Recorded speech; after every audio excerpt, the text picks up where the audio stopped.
श्री स्वामी समर्थ. जय जय स्वामी समर्थ. स्वामींचं नाव घेऊन मी आजच्या ह्या नवीन व्हिडिओला सुरुवात करते. यंदा 5 एप्रिल म्हणजेच रविवारी आहे संकष्टी चतुर्थी. शास्त्रानुसार चतुर्थीचे व्रत विशेष मानले जाते. ही तिथी गणपती बाप्पांना खूप प्रिय आहे. या दिवशी उपवास करण्यासोबतच पूजा केल्याने व्यक्तीच्या जीवनातील सर्व समस्या आणि त्रास दूर होतात. या व्रताच्या प्रभावामुळे व्यक्तीची बुद्धिमत्ता विकास होते आणि घरात सुख समृद्धी येते. तसेच हे व्रत केल्याने आपली कठीणातील कठीण इच्छाही पूर्ण होते. श्री गणेश हा 14 विद्या आणि 64 कलांचा अधिपती देवता आहे. तो दुःखहर्ता आणि सुखहर्ता आहे.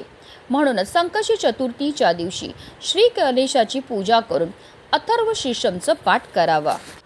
संकष्टी चतुर्थीचा उपवास चंद्रोदय झाल्यावर चंद्राचे दर्शन आणि पूजा करून सोडला जातो आणि चंद्रोदय जो आहे तो 9:47 होणार आहे.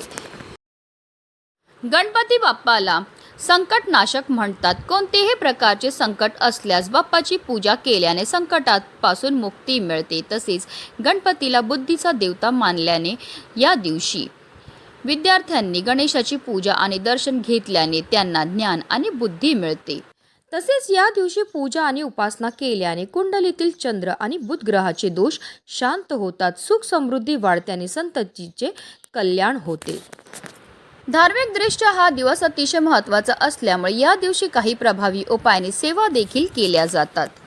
आणि म्हणूनच संकष्टी चतुर्थीच्या दिवशी तुम्ही व्रत नाही केलं तरीही चालेल, पण सकाळीच घरात आणा या झाडाचं फक्त एक पान. हे पान आपल्या घरी आणल्यामुळे आपलं 7 पिढ्यांचं दारिद्र्य तर नष्ट होणारच आहे, पण आपली कितीही कठीणातील कठीण इच्छाही साक्षात गणपती बाप्पा पूर्ण करतील. तर कोणत्या झाडाचं पान आणायचं आहे, कोणत्या वेळेत आणायचं आहे, त्याबद्दल सविस्तर आणि महत्त्वाची अशी माहिती मी तुम्हाला या व्हिडिओमध्ये देणार आहे. तर व्हिडिओ पूर्ण पहा आणि जर तुम्ही माझ्या चॅनलवर नवीन असतील तर चॅनलला सबस्क्राईब करा आणि शेजारी बेल आयकॉनसुद्धा प्रेस करा, जेणेकरून तुम्हाला माझ्या नवनवीन व्हिडिओचं नोटिफिकेशन हे मिळत राहील आणि तुम्ही एक पण व्हिडिओ मिस करणार नाही.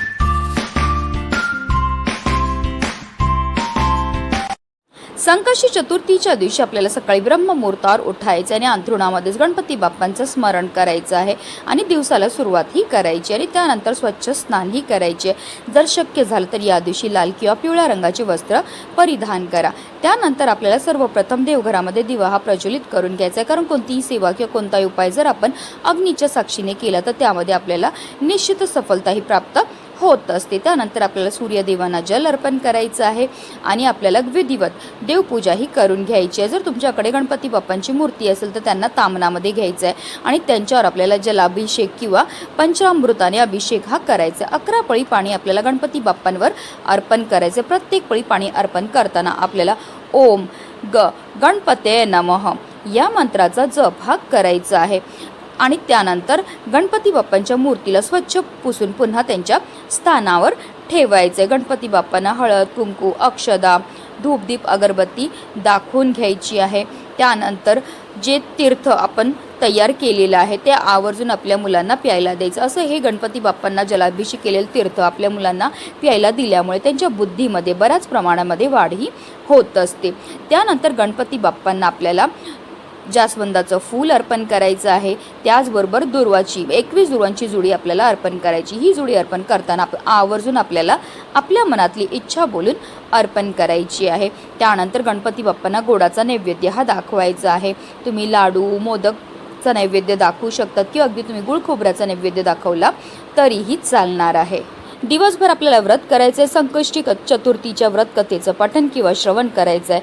रात्री चंद्र उगवल्यानंतर आपल्याला चंद्राला जल अर्पण करायचं आहे, फुले अर्पण करायची आहेत आणि त्यानंतर आपल्या मनातली इच्छा बोलायची आहे.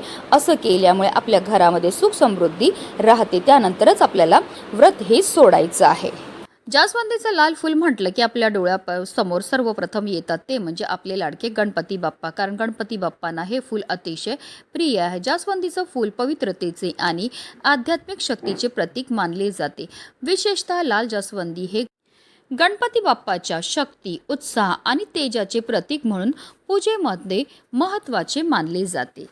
वास्तुशास्त्रात या फुलाला विशेष महत्त्व दिलं गेलं आहे. वास्तुशास्त्रानुसार घराच्या उत्तर किंवा पूर्व दिशेला जास्वंदीचे झाड लावल्याने घरातील वातावरण चांगलं राहतं. जास्वंदीच्या झाडामुळे घरामध्ये धनधान्याची कमतरता भासत नाही. धर्मशास्त्रातही जास्वंदीचं फूल शुभ मानलं गेलं आहे. हे फूल काली माता आणि श्री गणपतीला अर्पण केले जाते. जास्वंदीचे फूल सौभाग्याचे प्रतीक मानले जाते. शनिवारी श्री हनुमाला जास्वंदीचे फूल अर्पण करणे चांगले मानले जाते. सूर्यदेवाची उपासना करताना आवर्जून त्यामध्ये लाल जास्वंदीचं फूल वापरावं. असं केल्यामुळे आपल्या शरीरामध्ये सकारात्मकता येते. जर तुमच्या घरामध्ये नकारात्मकता असेल, पैसा टिकून राहत नसेल, कायम चिडचिड, भांडणं होत असेल, कलह होत असेल, तर आवर्जून हा जास्वंदीचा उपाय जो आहे तो आपल्याला करायचा आहे. आणि म्हणूनच आपल्याला लाल जास्वंदीच्या झाडाचं एक पान जे आहे ते तोडून आपल्या घरी घेऊन यायचं आहे. हे पान आपल्या घरी आणल्यानंतर या पानाला आपल्याला स्वच्छ धुवून आणि पुसून घ्यायचं. हा संपूर्ण उपाय जो आहे तो आपण देवघरामध्ये बसूनच करणार आहेत. आता आपल्याला एक प्लेट घ्यायची. प्लेटवर आपल्याला थोडंसं कुंकू घ्यायचं. कुंकवामध्ये पाणी टाकून त्याचं गंध हे तयार करून घ्यायचं. आता जास्वंदीच्या झाडाच्या काडीने आपल्याला या जास्वंदीच्या पानावर आपल्या मनातली इच्छा अगदी थोडक्यात लिहायची आहे. जसं तुम्हाला स्क्रीनवर दिसत असेल, जर तुम्हाला नोकरी प्राप्तीची इच्छा असेल तर नोकरी प्राप्ती लिहा, धन प्राप्तीची इच्छा असेल तर धन प्राप्ती लिहा, विवाहाची इच्छा असेल तर विवाह लिहा, किंवा इतरही तुमची कोणती इच्छा असेल जी काही केल्याने पूर्ण होत नसेल तर ती इच्छा आपल्याला मनोभावे त्या जास्वंदीच्या पानावर लिहायची आहे. आता आपल्याला एक प्लेट घ्यायची. प्लेटवर हळद आणि कुंकूने एक स्वास्तिक काढून घ्यायचं. त्यावर आपल्याला मुठभर तांदूळ ठेवायचे आणि त्या तांदळावर आपण जे इच्छा लिहिलेलं पान आहे ते ठेवायचं आणि ही प्लेट उचलून आपल्याला आपल्या देवघरामध्ये असणाऱ्या गणपती बाप्पांसमोर ठेवायची आहे. त्याचबरोबर आपल्याला 21 दुर्वांची जुडी घ्यायची. आपल्या मनातली इच्छा जी आपण त्या पानावर लिहिली आहे ती पुन्हा एकदा बोलायची आहे आणि ही जुडी जी आहे ती गणपती बाप्पांच्या मस्तकावर लावायची आणि त्यांच्या हातावर अर्पण करायची आहे.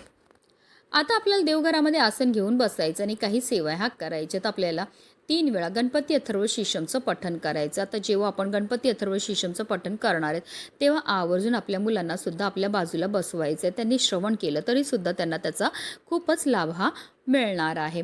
3 वेळा गणपती अथर्व शीर्षमचं पठण करून झाल्यानंतर आपल्याला 1 वेळा फलश्रुतीचं पठण सुद्धा करायचं. फलश्रुतीचं पठण केल्यामुळे आपल्याला केलेल्या सेवेचे त्वरित फळ हे प्राप्त होत असतं. त्याचबरोबर आपल्याला 108 वेळा आपल्याला जो पण गणपती बाप्पांचा मंत्र येतो, जसं की ओम गणगणपते नमः, या मंत्राचा जप करायचा आहे. या दोन्ही अतिशय उच्च कोटीच्या सेवा आहेत. या सेवा केल्यामुळे फारच लवकर आपल्यावर गणपती बाप्पा हे प्रसन्न होत असतात. त्यानंतर हात जोडून आपल्याला गणपती बाप्पांचं स्मरण करायचं. आपल्या आयुष्यामध्ये असणारी जी संकट आहेत, विघ्न आहेत, दोष आहेत, दारिद्र्य ते दूर होण्याकरता मनोभावे प्रार्थना करायची. तसेच जी इच्छा आपण त्या पानावर लिहिलेली आहे ती इच्छा पूर्ती होण्याकरता सुद्धा आपल्याला प्रार्थनाही करून घ्यायची आहे. संपूर्ण दिवसभर हे इच्छा लिहिलेलं जे पान आहे ते आपल्याला देवघरामध्येच ठेवायचं आणि संध्याकाळी 5 वाजल्यानंतर आपल्याला हे इच्छा लिहिलेलं पान तसेच 21 दुर्वांची जुडी आणि त्या पानाखाली जे आपण तांदूळ ठेवलेले त्याच्यातले 21 तांदळाचे दाणे आपल्याला घ्यायचे आणि या 3 वस्तू घेऊन जायचं आपल्या घराजवळ असणाऱ्या गणपती बाप्पांच्या मंदिरामध्ये. मंदिरामध्ये गेल्यावर सर्वप्रथम आपल्याला गणपती बाप्पांसमोर दिवा अर्पण करून घ्यायचा आहे.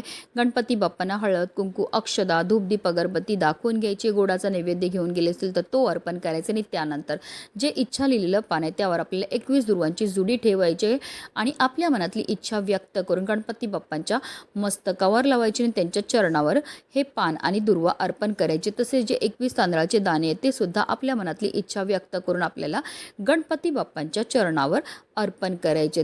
संकष्टी चतुर्थीच्या दिवशी हा उपाय मंदिरामध्ये जाऊन करण्याला विशेष महत्त्व हे दिलं जातं. कारण मंदिरामध्ये गणेश तत्व जे ते नेहमीच्या तुलनेत 1 सहस्त्रपटीने जास्त कार्यरत असतात आणि जर हा उपाय आपण मंदिरामध्ये जाऊन केला तर त्यामुळे आपली कितीही कठीणातील कठीण इच्छा ही साक्षात गणपती बाप्पा पूर्ण करतात. म्हणूनच व्हिडिओ जास्तीत जास्त लोकांपर्यंत शेअर करा जेणेकरून प्रत्येकाच्या आयुष्याचं कल्याण हो हीच मनामध्ये इच्छा. गणपती बाप्पा मोरया.